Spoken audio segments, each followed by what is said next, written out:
हाँ, भगवान विष्णु की एक रोचक और प्रसिद्ध कहानी है जो 800 शब्दों के अंतर्गत है। समुद्र मंथन की कथा।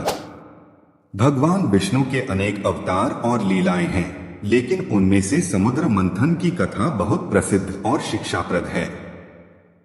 यह कथा त्रेतायुग की है, जब देवताओं और असुरों के बीच लगातार संघर्ष हो रहा था। देवताओं ने अपनी शक्ति खो दी थी और असुरों ने स्वर्ग पर कब्जा कर लिया था।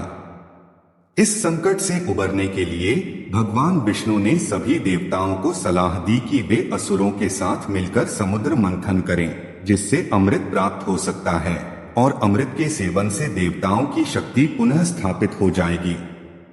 समुद्र मंथन की योजना। समुद्र मंथन के लिए मंदार पर्वत को मंथन का मथानी और नागराज वासुकी को रस्सी के रूप में चुना गया। देवता और असुर दोनों ने मिलकर मंथन की योजना बनाई। भगवान विष्णु ने असुरों को इस कार्य में शामिल करने के लिए माया का सहारा लिया, क्योंकि वे जानते थे कि असुरों के बिना यह कार्य संभव नहीं होगा। मंथन के दौरान जो भी अमूल्य रत्न निकलेगा उसे आपस में बांटा जाएगा, यह तय किया गया।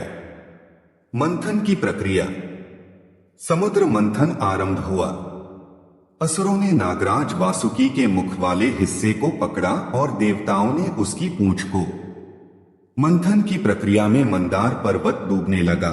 तब भगवान विष्णु ने कच्छप अवतार का रूप धारण कर पर्वत को अपनी पीठ पर उठा लिया। मंथन से विभिन्न अमूल्य रत्न और वस्तुएं प्रकट होने लगी। इनमें से कामधेनु गाय, कल्पवृक्ष, पारिजात वृक्ष, लक्ष्मी देवी, वारुणी, चंद्रमा और विष जैसे कई वस्तुएं निकली। जब हलाहल विष निकला तो उसकी तीव्रता से समस्त ब्रह्मांड संकट में आ गया। तब भगवान शिव ने उस विष को अपने कंठ में धारण किया, जिससे वे नीलकंठ कहलाए। इस प्रकार विष का निवारण हो गया और मंथन जारी रहा। अमृत का प्रकट होना। अंतः मंथन से धन्वंतरी देव अमृत का कलश लेकर प्रकट हुए। अमृत का प्राप्त होना ही मंथन का मुख्य उद्देश्य था। असुरों ने तुरंत अमृत कलश पर कब्जा करने का प्रयास किया, क्योंकि वे अमर होना चाहते थे। इससे देवताओं और असुरों के बीच संघर्ष होने लगा।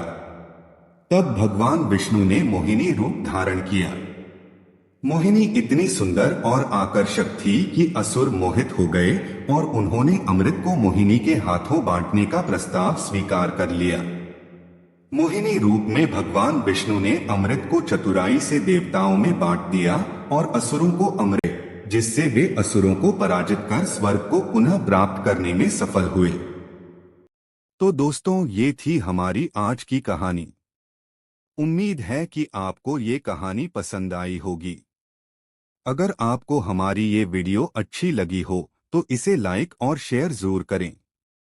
अगर आप हमारी और भी कहानियां देखना चाहते हैं तो चैनल को सब्सक्राइब करना मत भूलें और बेल आइकॉन दबाएं, ताकि आपको हमारी नई कहानियों की नोटिफिकेशन मिलती रहे। अगर आपके पास भी कोई ऐसी कहानी है जिसे आप हमारे साथ शेयर करना चाहते हैं तो नीचे कमेंट्स में हमें जरूर बताएं। तो फिर मिलते हैं अगली कहानी में। तब तक के लिए ध्यान रखें और खुश रहें।